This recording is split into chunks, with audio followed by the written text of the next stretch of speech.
Good morning, everyone. How are we doing today? Good morning. Morning, Jeff. Good morning. Morning. Morning, Sarah. How's everyone doing today? It's finally getting back to the nicer weather that we were having after the winter that decided to come this weekend. Good. Supposed I'm to snow happy. again, I hear. Yeah, I think it's not liking giving us our weekends. It'll be nice during the week, and then the weekends come around and it's like, I'm gonna just snow on everybody. So I've been seeing a lot of things coming on the market. We've been having a lot of just hitting the market on our Facebook group. Anybody have anything they wanted to talk about? Anything coming up?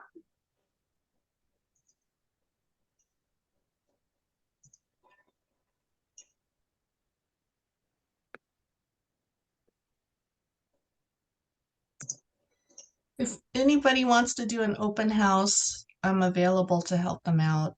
Um, on the east side, like Woodbury, Stillwater. Perfect. Yeah. And a good place to put that is on the Facebook group as well. Just put your area and that you're willing to do open houses to gain some experience and whatnot too. Because then a lot of other people will see, and then sometimes they do go there to ask if anybody's available for an open house. Okay, I'll do that. Mhm. Anybody have any buyer needs that they're having issues with?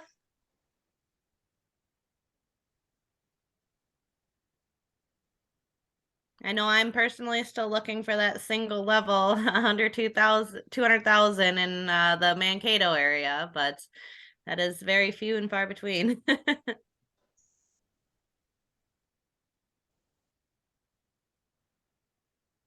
Hi, everyone. I wanted to welcome Dustin Weebold. He's not with NRG, but I invited him to join this meeting. Hi, Marianne. Hi, Omen.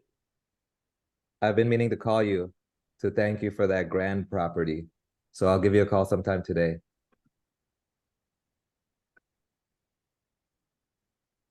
And this is Omid. He's going to be presenting his investment group. They kind of do a little work. So I'll open it up to Omid here, and we'll kind of get started here. Hi, everyone. The word presentation seems a little bit intimidating and formal, but it's really not that. Basically, quick background on myself. I was an agent in the Twin Cities for about 20 years, close to 20 years. And I worked with several companies, but NRG was definitely the best place that I was. Now I do some recruiting for National Realty Guild, as some of you may know, and I also am an acquisition manager for a local investment company. And so I wanted to talk. We are the new official iBuyers for National Realty Guild, and the term iBuyer is, I don't know if it's a positive or negative connotation, because I think that has something to do with bigger companies like Open Door, the national buyers who base the value of a home on an algorithm, and they throw cash offers, and then they come back around on the back end and deplete those offers by about 8 to 12% on average, from what I hear. The difference is we're a local company, and we actually care about what the sellers need to net or need to move forward from their distressed properties. We also buy a lot of different properties uh from everywhere. People who just don't want to go on the market, people who don't want strangers coming in their homes um for multiple showings due to pandemic or whatever. Um we buy a lot of foreclosure deals, a lot of auction deals, estate deals, but a large percentage of the properties that we buy are from agents who have a seller who, for whatever reason, doesn't want to go on the market. We buy in all stages of repair and disrepair. And so Based on the fact that I've been a buyer's agent and a listing agent for many years, I really know how to navigate working with agents to basically be a hero for their sellers, because they can bring their seller two options. Either we can put it on the market, or I can bring someone who's going to take one look at it, is a cash buyer, they're local. We take a lot of different things into consideration into making it a convenient situation for the seller, as well as a profitable situation for us, because we're investors and we would be stupid to do this if we didn't make money on it. So I'm the acquisition guy. I go take a look at the house and I take a lot of different factors into consideration. And we basically, hi, Randy. Oh, I thought Randy was on the water somewhere. Now you're gonna start at 9:30. We switched to 9 o'clock. I can do a round 2 at 9:30. Okay. So we basically make a cash offer as is. We assume any items left behind that the seller may not want to deal with moving. We donate what we can donate and we recycle the rest. We usually pay the seller's closing costs. About 99% of the time, we're paying the seller's full closing costs. We're buying as is because it's cash and there's no underwriting or appraisal involved. We are typically able to close on their timeline. We're very flexible on timeline. So say, for example, one of you calls me with a property. I typically go see it within 48 hours. If it's a super distressed seller where this or situation where the seller needs to close in 3 days, we're able to do that because we don't have to go through underwriting. And if they need to close in 3 months and do a rent back for 1 month or 45 days or something like that, we're very flexible on the situation. In essence, we probably look to buy between 15 to 25 homes per month. So we stay pretty active and even more active in a more active market. So overall, that is what we do. Any questions for me?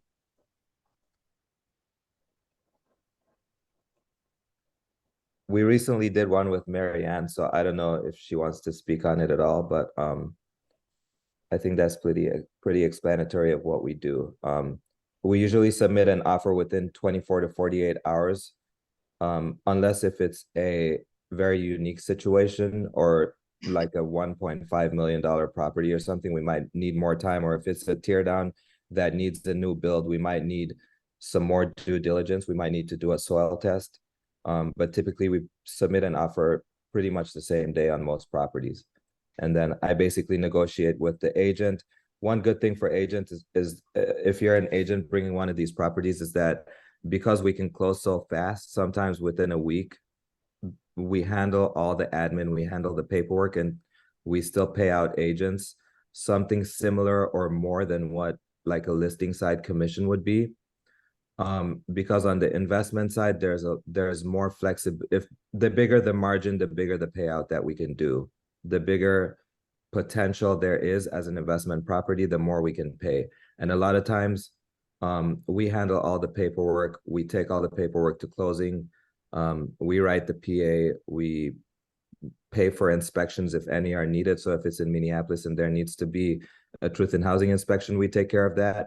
And then a lot of times as an agent, you do pretty much nothing besides bringing the deal and submitting your paperwork to NRG, and you get paid faster. So now, do you have anything like typed out that you could just send to us? yes, I do, and I will get something sent out to NRG. We do have a very simple form which was sent out by Jeremy, and we'll probably make it available on the NRG website if that's fine with Randy. But it's a very simple form where you put in the property address, you upload photos if you have them.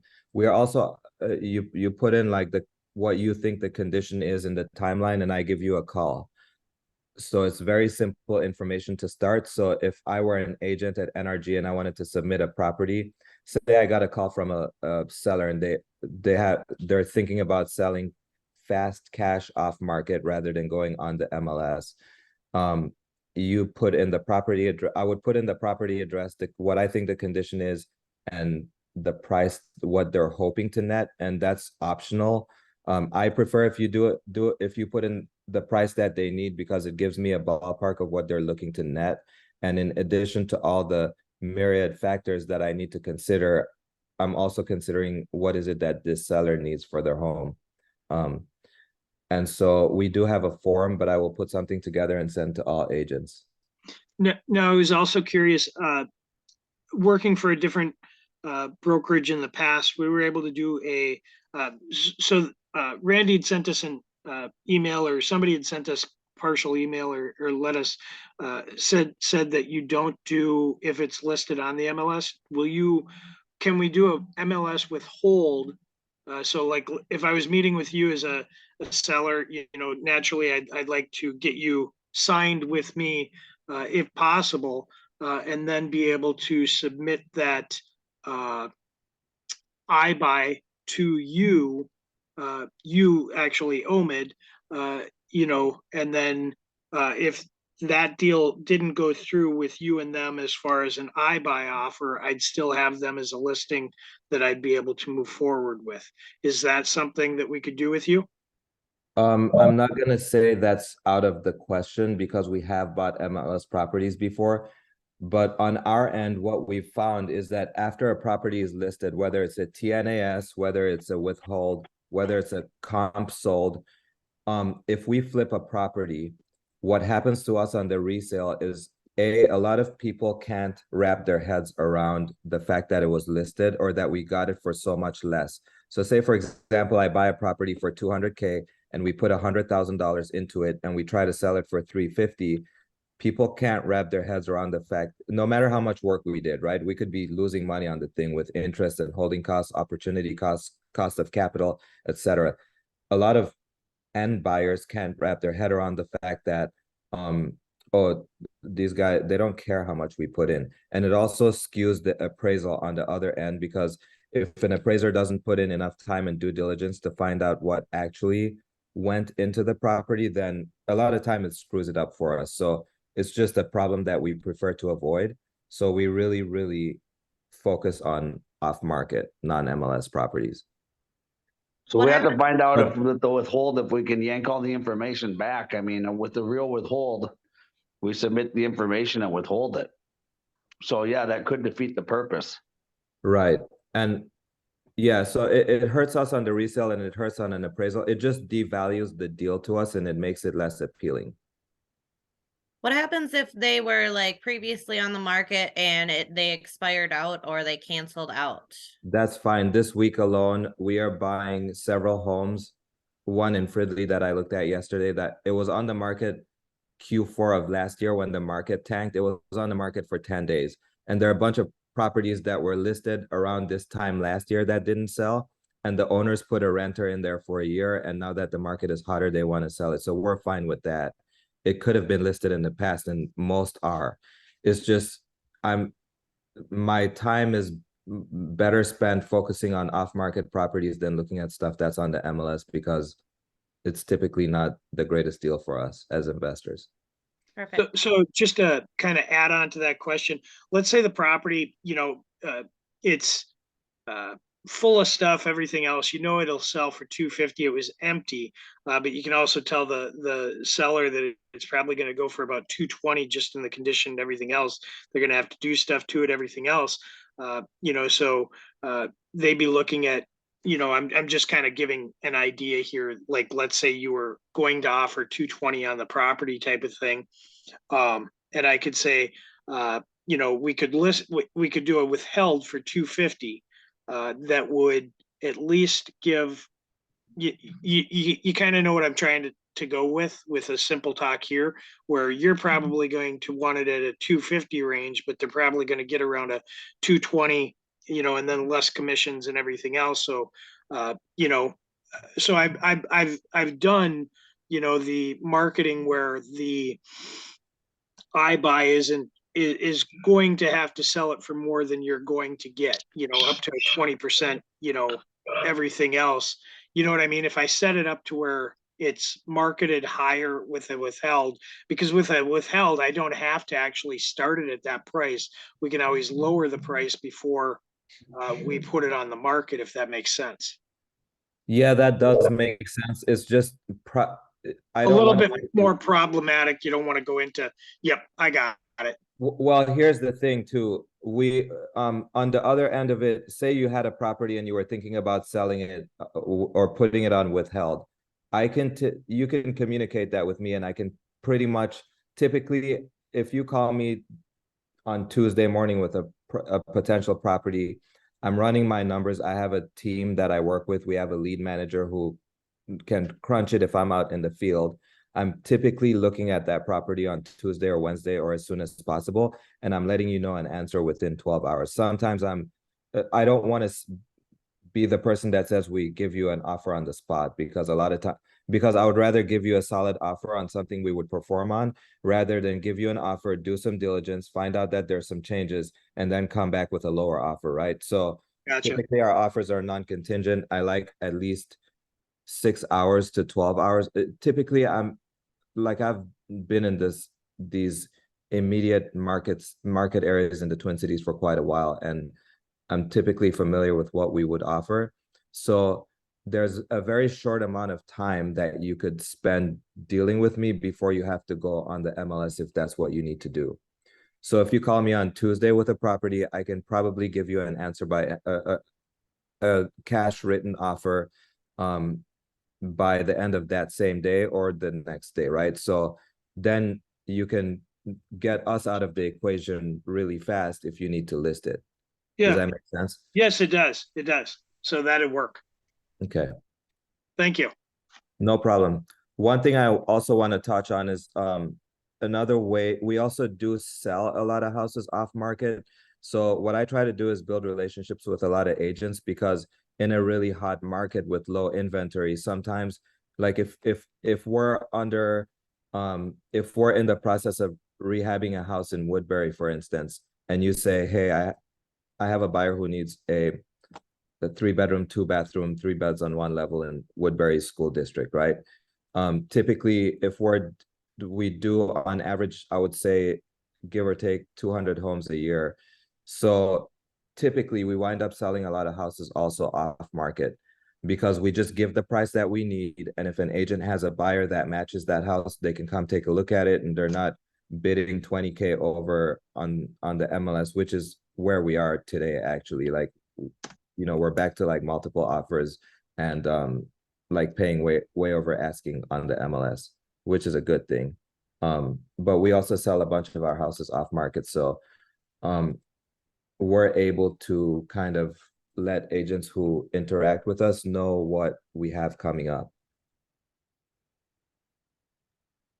Do you just do the Twin Cities area and kind of surrounding suburbs, or how far north, south, east, west do you go? We go, like, I would say we have some investor partners that we work with in areas like St. Cloud. And we have an NRG office in St. Cloud, so we do some work over there. We also do some Wisconsin if it's closer. Like if it's Hudson or River Falls or something like that, we can do that. Because we have a lot of agents who are in Wisconsin. So but so far these are the only states, and we haven't tried to go to like Florida or anything like that yet, but it's in our long-term plan. Perfect. I think I can call the MLS rules and regs. The intent was with find a way here. I'm sorry, Randy, you're breaking up a little bit. I had to go back in. This doesn't really work with my phone, but somebody I could call rules and regs at the MLS if you guys heard that, and kind of tell them what we're trying to do, and they've got the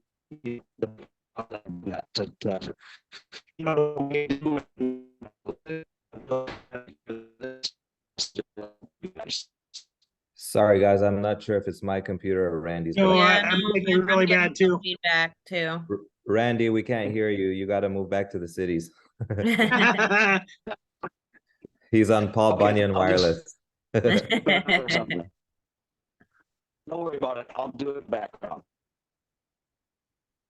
And I can talk to, or I can speak of how my experience went. working with Omid on this last deal at Grand Avenue, which was really great for my seller who didn't really have a lot of time to figure this out. And it was a pretty seamless transaction. And we reached out to a lot of investors to see, because we kind of knew that we needed a cash offer quickly to get her out of this situation, be able to sell this home. And working with Omid came back the highest bid and was the easiest. So I really appreciated working with Omid, and it was very easy for me because I needed to leave the country and everything was handled really well. So by the time I got back, everything was pretty easy. So and it was Nice. great for my seller. It was a big stress reliever. So thank you. Yep. Glad that worked out. Mhm. Well, Mid, I was just wondering, how much of a commission do you pay out?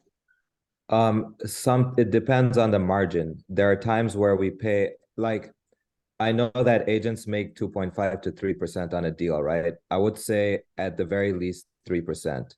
But there are times we can pay more. For instance, if we're buying a hoarder house in Edina for 350K that we can put 150 grand into and sell it for 750, we're happy to pay 25 grand flat fee. You get Oh. paid fast. You don't have to deal with anything. We do the paperwork, we submit to title. But if it's like a smaller margin deal where we're gonna make it really honestly doesn't depend on what we're planning to make as much as it depends on like how much meat is on the bone. How much meat is on the bone, right? It just depends. And in the investment world, it's not like a standard you make 2.5%, but I would say 99.9% of the times, and one of the reasons agents love bringing us deals is because we're paying more than 3%. Wow. Because So- we don't look at it from an industry standard agent payout. The reason it helps us to work with agents is because agents are constantly in front of people trying to sell homes, right? But we look at it from our analysis is like how much potential does this project have? Okay, so you set the And commission. it's always negotiable. So you can Oh, ask okay. for an amount, but Okay. usually if we can't pay it, then you're basically negotiating with me, and I'm either deciding myself or deciding with my team if we're able to pay you what you want to be paid on it. So there are Okay. plenty of agents, for instance, who sell like they sell us $150,000 hoarder home, and it's easy for us to pay 10K because we have systems in place to clear out the house, do the rehab. We have an in-house construction company, so we have systems that make it convenient and efficient for us. And so I don't think you'd typically make like 10K selling $150,000 house on the market, and waiting for financing, underwriting, and closing in 45 to 60 days. Well, with us, we can come in, we can close in 4 days, and we can pay, like if the margin is good, then we're happy to pay 10 grand. So on the investment side, a lot of agents make a lot more than they would make on the MLS. However, you might sell us a $600,000 house, and if we need to put 100K into it and only sell it for 750, then maybe we're going to try to pay 4 or 5K, but we're closing fast and we're solving problems constantly, daily. And how about the paperwork? Do we submit any type of paperwork to NRG with you? Yes. Yeah. So there are several different ways we do this. You can either sometimes we'll have agents represent us.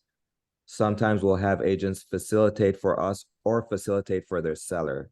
And it just depends on when we discuss the dynamics of the deal, how it works. Now, there are some agents who bring us deals where they're getting paid a percentage from the seller, but we can also pay a fee. We would do dual agency if we're open. But typically what winds up happening with agents is they're probably getting paid by the seller, or maybe not. Maybe they're bringing an investor to their seller to buy a home. So we're doing a payout. Sometimes we have agents represent us if that's what it needs to be. So between one-time showing agreements, dual agency, facilitators, we have it covered. we do the paperwork because we have specific verbiage that we have on our purchase agreements, such as this is an as-is deal. Buyer agrees to assume everything left behind by seller. You know, that kind of stuff. So we have specific verbiage that we use. And so we prefer to write it ourselves because we have a system and we do it faster. We submit everything to title, and most agents who send us a deal, all they're doing is having their seller sign, and they just have an executed copy of the purchase agreement, and they just wait till it closes. So wouldn't I need to have a seller's agreement in order to get paid by the seller and all that then? Yes, if you So wouldn't that go on to the MLS? you don't have to put it on the MLS. So you could have a facilitator agreement. Not every deal has to be sold on the MLS. If you have a facilitator agreement, that's if you do a listing agreement. But you could do something called a one-time showing agreement. If you do, which gives you the right to show the house one time to a potential buyer and sell it. Or facilitator agreements are more versatile. Usually when agents use a facilitator agreement, it says to provide information on buyers for this property. So you can do these kinds of things. And most agents never know about that because most agents are only familiar with doing a listing input form and a listing agreement. Yeah, if we could have a class sometime on a one-time showing agreement, I'd love to, do a mock fill out on one. Because I've just done the MLS input, so thank you for bringing that up. I wouldn't have even thought about the one-time showing agreement. Yep. So a lot of people will do facilitators, and they can facilitate for us if we're paying them, or they can facilitate for the seller. But typically a lot of times when we come into the picture, we're solving a huge problem for a seller. And so there are several different ways to do it. But we are providing the paperwork that you need to turn into NRG, which is basically a fully executed PA, all supplements. Yeah, so it looks like the showing and compensation agreement, they have a lease, they have a purchase, it's right on transaction desk.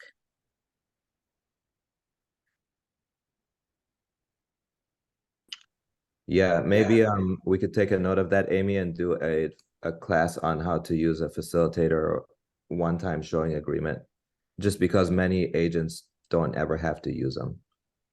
Yeah, I'm assuming it's this form right here.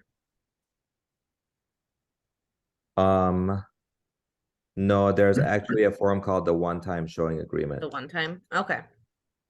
Yeah, we'll schedule that, and that way we Okay. can get it all. And then we could probably put a packet together with your input form and the input form for the sellers on Suite Assist. So that Yeah, I way was thinking that'd be awesome. Yep. Right. So our input form is just super simple and stripped down to the bare basics for the information that I need to assess a property. So we kept it really simple because I want to engage with agents. Like if Sarah calls me with a property, I want to be able to just call Sarah and get the scoop, get the seller's motivation, what they need, what their timeline is. It could be, hey, my seller just got a job in Atlanta and they need to move next week. So I like to find out what the background is to try to be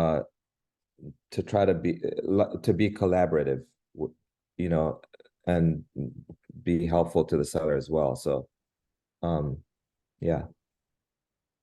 And also because then we got to discuss the process. So there's very little information typically on our form. I'm asking for the address because I can run comps in the neighborhood. I'm asking for a general idea of the condition. And we are also iBuyers for several different brokerages, and they actually have a way more intense input form. Like for them, there are other companies where they have to input like 32 photos. If you have photos, it's great.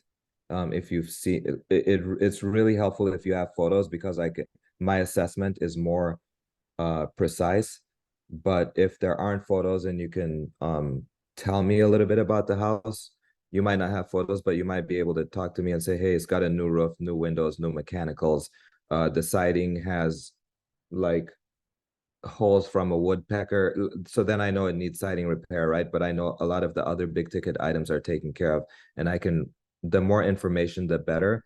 But the main information is this is optional, but ballpark price, I need to have a general idea of the condition of the house. Some people just send me an address, which is fine too. It's a good start, but typically I will need more than that. So it just makes the process more streamlined if you can get me more information. Omid, did you also would buy from Wisconsin or just Minnesota? Yes, I'm getting a septic test done on a house today in Milltown, Wisconsin that we're buying. So we do buy Okay. Wisconsin. We Okay. buy Hudson a lot.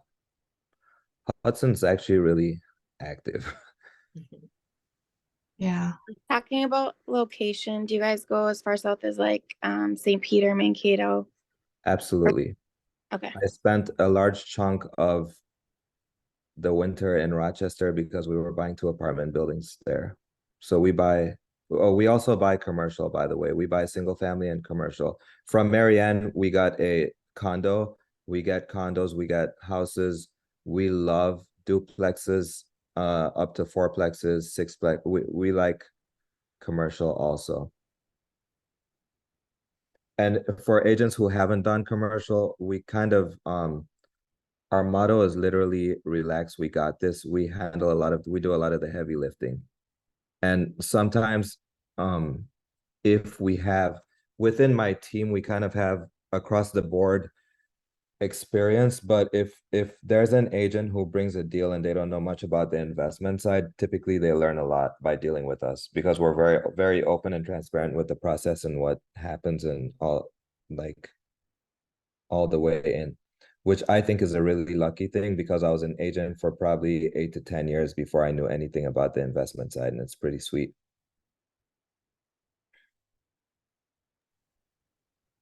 Hey, thanks for all the information, Omid.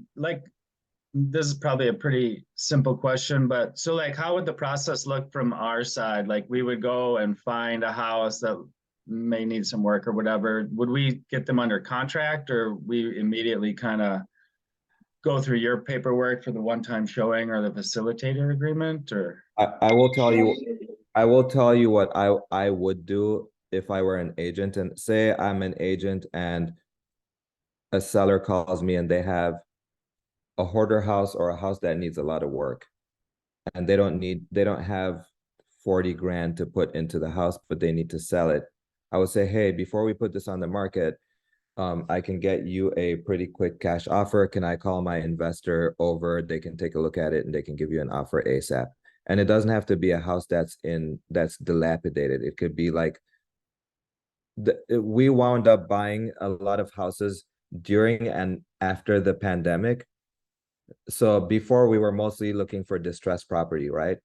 But during the pandemic, there were a lot of people who wanted to sell their house, but they didn't want a bunch of people coming into their house. They didn't want to pay commission, which agents who are bringing us deals are still getting paid. But what we offer is what they net. So they didn't have to worry about their closing costs and all this stuff. And we're buying as is. So it's basically solving a lot of these problems. And that's how I would describe it. It's just rather than going on the market and having a home buyer come in here and pick your house apart, get an inspection, come back with a lower offer, ask you to fix this and fix that. And like, there are all these inconveniences to listing a house. For some people, that it's kind of easier to explain that way. So you just ask if you can bring an investor. Consider me like one of your buyers. Like, consider me an investor buyer of yours. So you can say, hey, I have an investor buyer who would buy this as is if it saves you the trouble of fixing it up and moving, right? Like, a lot of people have lived in their house for 20 years, 25 years, and they've accumulated the waterbed and the Encyclopedia Britannica and the bookshelves for books they're never going to touch. So there's like 1 ton of stuff in the house that they're never going to use. And so they can literally take only what they need and move forward. And a lot of the other things that another way that we help a lot is we can say your buyer has a property and they want to sell it and buy another house. We can match our closing date. We can put their house under contract. This is one thing that we do a lot. So we can put their house under contract. So we have a cash purchase agreement, right? Now they can go look for a house. And once they find the house that they want, we can extend our closing date to that closing date, or we could bring it forward so that we're closing the same day cash. So there's no scare of it potentially falling apart on the financing end. We're closing the same day that they're buying a house. So basically we would not put them under contract. So what if we say, hey, we got this iBuyer or investor buyer, they're going to come in, and then in the interim or whatever, somebody sneaks in and gets the house under contract, then we're just kind of out of luck there? Or you can communicate that with me and say, hey, I'm talking to this seller and I need to get them an offer today. okay. And I can give you, like, if I can't give you a legit purchase price, I can give you a ballpark. I can say, hey, we're going to be between 250 to 275 net to your seller, and you and I can discuss your compensation for it if they're not paying you, or even if they're paying you. If it's like a juicy enough deal and the numbers, see, on the investment side, a lot of it just boils down to the numbers. Like, do the numbers make sense? Yes. We don't care if you're making 20 grand on a deal that you're selling to us for 80 grand. It's like, if we're all in at 100K and we can put 80 grand in it and sell it for 250, we'll do it. We don't care like how much you make, you know? So all the process compensation, all that stuff is negotiable. So when you're looking to buy a house, what kind of return are you looking to get on? You're just talking about making 50 grand on a 250 or a $300,000 house. What's the typical range? It depends. There are, from my end, that's a really good question. So from my end, I'm taking a lot of different things into consideration, right? I'm taking the cost of capital. I'm taking the rehab. If it's a huge rehab and I know it's going to take 8 months and we're going to make 200 grand, then it's like, is it worth it for us to make 200 grand in 8 months? Or can we do 5 deals in 6 months where we make 40 grand on each deal, right? So cost of capital, holding costs, opportunity costs, because if I spend $1 million on a property, that's $1 million that I can't spend on the next $330,000 deals if we're out of money, right? So we have to, they're just all these different factors. A lot of the, I keep saying you don't have to tell us what your seller needs to net, but if I'm assessing a property, I'm taking into consideration all these factors. But if you tell me, hey, my seller really needs 240K so they can move to Florida in 2 weeks, then I'm trying to see if it makes sense and how close we can come to that number. There are just all these different factors. Every deal is different. If we buy a property where there's a hazmat situation, I need to know, I need to figure out how long it's going to take to clean up that situation, right? If we're buying a hoarder property, I need to take into consideration that it's going to cost us $8,000 to get all the items out of the house. If there's a mold house, I need to know that it's mold remediation involved. We just bought a house in Armitage. I had to take into consideration the length of time it's going to take because we're taking off the roof and building a second story. If it's a tear down and a new build, we have to take into consideration the soil tests, how long it's going to take to get the permits. Some cities take forever to give you a permit for a new build. So there are just all these different things that I'm taking into consideration, and that includes for us to make a decision. We just have to make sure it's worth it. So I can't tell you that, hey, we'll buy anything as long as we make 10%. Because some deals we might make 40%. So we actually do a ton of deals where we make 7% returns. So like some deals go awry. Some deals we wind up spending too much money. We did a house in South Minneapolis. We thought it was going to be mostly cosmetic, but we wound up having to tear apart all the plumbing and do new plumbing, all the HVAC and do new HVAC, all the electrical and do new electrical. And we have it listed for more than we would like to, but we spent 200 grand on a 1,600 square foot house, right? is basically brand new, but we didn't know that we would need to do all that when we bought it. So it's like a balancing act of a lot of different factors.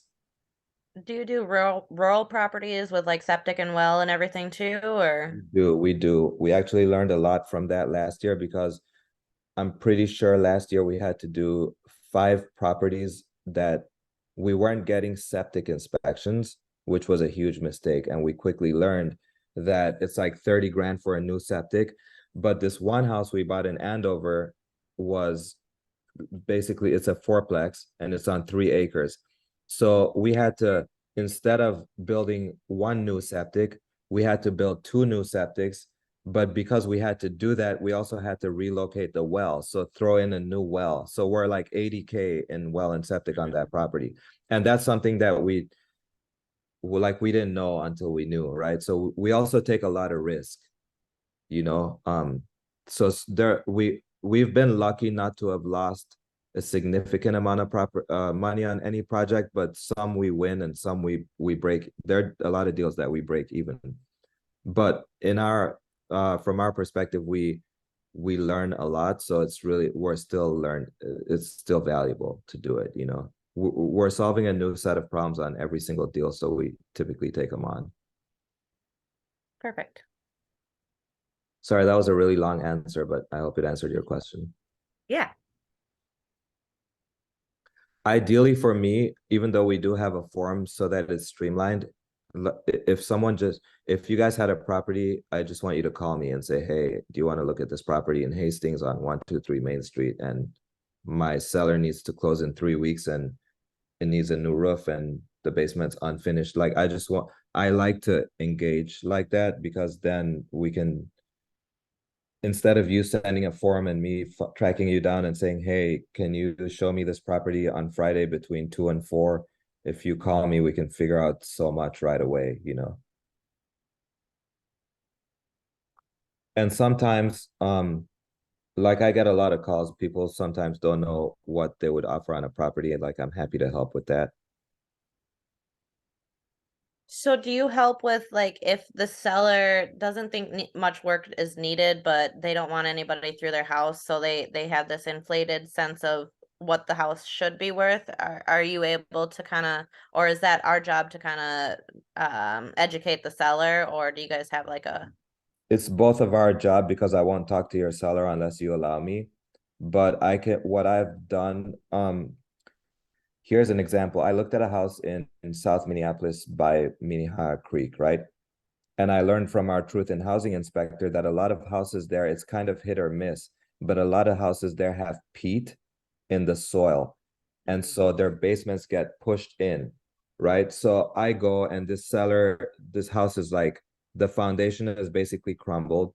And someone told this guy that he could do a new foundation for 25K, but we just built a house close to there. And I was like, I'm sorry, but no one's going to do that foundation for you for 25K. So through me talking to the seller about the structure of the home and giving him real-time examples, like I literally pulled out our QuickBooks and showed him the amount of money that everything cost, then it was helpful to him, because he didn't have this false sense of, I can like fix this foundation for 25K, which was really wrong information. And so a lot of times sellers appreciate a discussion about the material condition of the home. So sometimes it's you telling your seller, but see, we also look at homes, like we've seen homes, we've bought homes before that were really close to retail because they needed absolutely nothing. And we bought them because we have a lot of agents with retail buyers. We also sell houses on contract for deed sometimes, right? So we have some agents who have a lot of buyers, and it makes sense for them to pay retail. So we know that if we can buy it a little bit cheaper than retail and sell it to them retail, or maybe a little bit more if it's a contract for deed, then it works. And we kind of focus on volume. So our company model isn't like, oh, we need to make a minimum amount of money per deal. We focus on volume, because say we're doing 40 deals in a year and making 25% on each deal, like that seems great. but we're happy to do 200 deals in a year and make 12% on every deal because of the expertise stack. We're solving exponentially that many more problems. So we're really compounding in like expertise in what we do. And then we're building better relationships. We're networking better. We're getting to know more agents. We're helping more sellers. So we're basically on a very like on a volume model.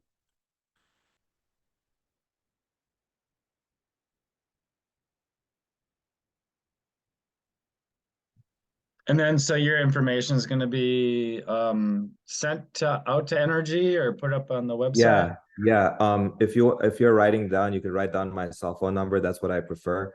If anyone, we have a forum because it's like a streamlined way to have it and it's always available online. But if everyone wants to take down my number, it's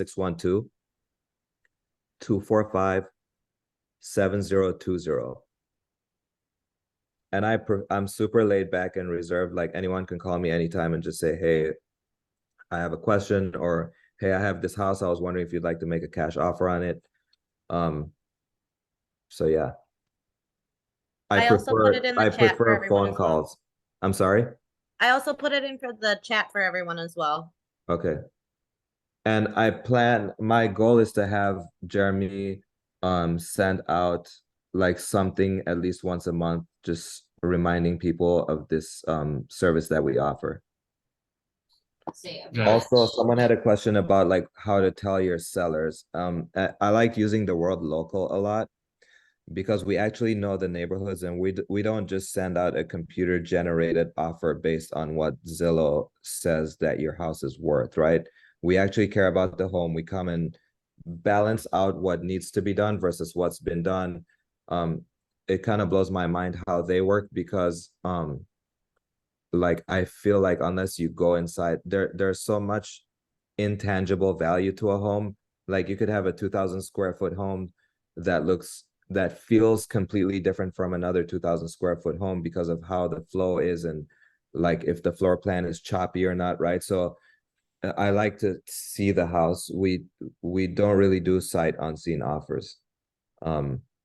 Unless if it's a smoking deal and it's like a tear down where it doesn't really make sense to see it. But I like to go in the houses and see. My experience for a couple of decades working with buyers is I'm always looking at what a potential buyer might want or might find unattractive about a home when making my decision. So I like to use the word local when I describe our company because we show up and we look at the house and we make a real offer, and we don't come back and we don't make an offer for like 250 and then send you an amendment for like to get it for 212 grand like a week later, you know. And we won't do an inspection unless we really need to. Typically we'll do a septic inspection, and a lot of times I'll be very clear about if it's just like a peace of mind inspection or an inspection that affects our offer price, because we might offer 250 regardless of if the septic is compliant or not, but we just want to know that we have to plan accordingly for a new septic, right? Or so sometimes we'll do peace of mind inspections or just to know. But one thing I should add, we don't really, if you have a seller who wants to do a seller's disclosure, we welcome that, but we just ask for waivers. So your seller can waive the disclosure. We're buying as is anyway. Typically when I go look at a house, it's our internal appraisal and inspection, because I'm going there looking at it and seeing what needs to be fixed or done.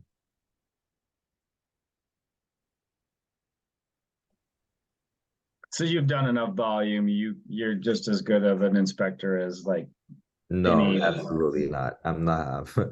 No, I'm not gonna say I'm an inspector, but I'm taking into consideration what potentially needs to be done. Like if I go look at a house that you're bringing me in Northeast Minneapolis and you have an octopus furnace and it works, in my mind, I'm still like, okay, it's gonna cost us X amount of dollars to get a new furnace. If there's asbestos, I know that it's gonna cost us X amount of dollars to abate it properly. So I wouldn't say like I'm an inspector, like that you bring to your buyer's listings to pick the house apart. But if I look at the light switches, then I might know that we need to update the electrical and the wiring. So I'm looking at the same things that an inspector is looking at, right? I'm looking at the circuit box. If the electrical has been updated, I'm looking at the roof, not inspecting the roof, but I'm looking at it. Sometimes there's obvious damage, but I wouldn't say it's like a buyer inspector who charges $300 and spends 2 hours at the house. I'm usually in and out in like 20 minutes. So if you do look at a property and it is something you're interested in, or something you're not interested in, would you say like, yeah, this is not something we'd work with, or yes, let me put an offer together? Yeah, so I'll tell you right away if it's something we're not interested in. Typically, if you call me to something and I run my assessment and if the if you guys are, if your seller wants 350 and I see comparables at 300, then I let you know right away it's not one for us. Sometimes I look at houses that don't fit our model, but typically we offer on everything. The price doesn't always work, but we try to be as fair as possible with our offer, with what we know it's going to cost us to get it to where we want it to get. So sometimes it's very rare that, like, we buy houses on busy streets, we buy hoarder houses, right? So it's just if the numbers, it typically boils down to if the numbers make sense. But yes, I will let you know if for any reason it doesn't fit our portfolio or if it's not one for us. I'll let you know right away. Typically, the reason that we don't buy any house is because like they want too much. We literally get houses that are worth 250K and sellers say it's a really hot market, I want you to pay me 290, and we're not going to do that because we'll lose money. Perfect. Thank you. Yeah.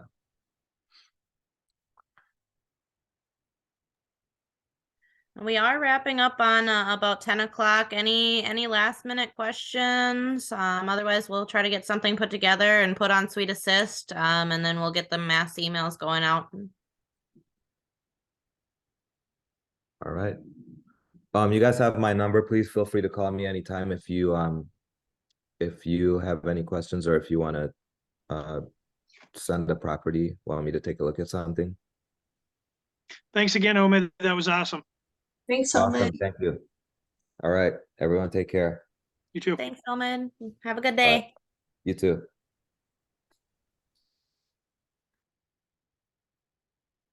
So Amy, I was thinking, how about like a class on pre-foreclosures? Fee foreclosures? Pre, Pre. pre-foreclosures? Okay. Like how do you get like what forms would you need to use like a seller is going to be foreclosed on Yeah, like yeah. either like a foreclosure and maybe even a short sale class. Yeah. Yeah, like what type of paperwork do you need to fill out? Yeah, what do you need to do? Do you need to call the bank or Yeah, I can definitely get that in the wraps here. Maybe have someone who is a little more familiar with those transactions kind of go on that. I will start searching for that, and then as we've been doing with the mass emails, we'll let you know what this next week's topic is, and we can kind of go from there. okay. So I don't know if I missed it. This is kind of a double question for Jeremy and Amy. Will the 1031 training be recorded where we could watch that on Sweet Assist? I didn't realize if we were told at last Tuesday's meeting, I missed it, and I was just reviewing my emails yesterday and saw that we have a training today at like 11. I'm like, I can't make it to the cities that short a notice, so. Yeah, so typically they are recorded. This one I can double check on. But The yeah, one later on anything. today. Yeah, let me just pull it up here.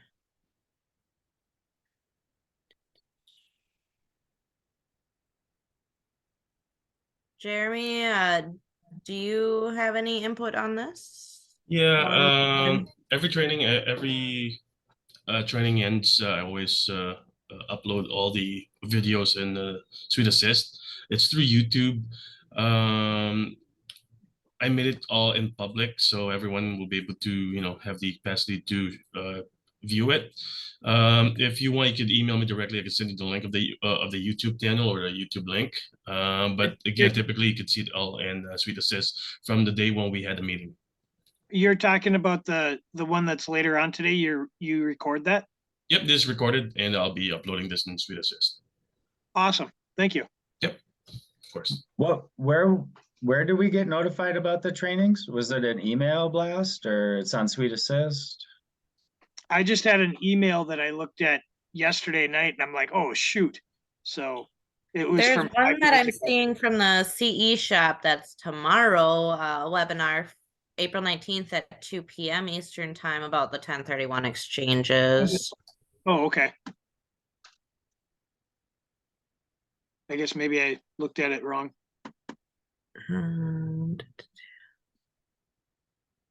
Yeah, that's the only one that I'm seeing. But yeah, usually those webinars are recorded, and like Jeremy said, he can upload it.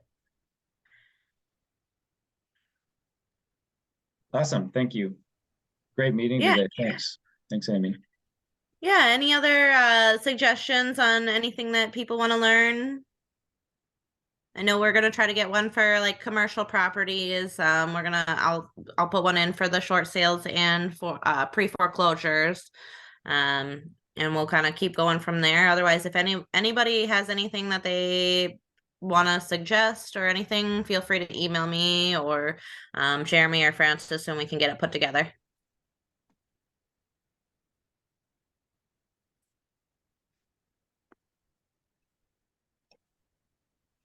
Very good. Well, Thanks, yeah, everybody. Have a great it's day. wrapping up on 10 o'clock here, so we will see everyone next week. Thank Great, you. thanks. Thank you. Everyone have a good Everyone. day.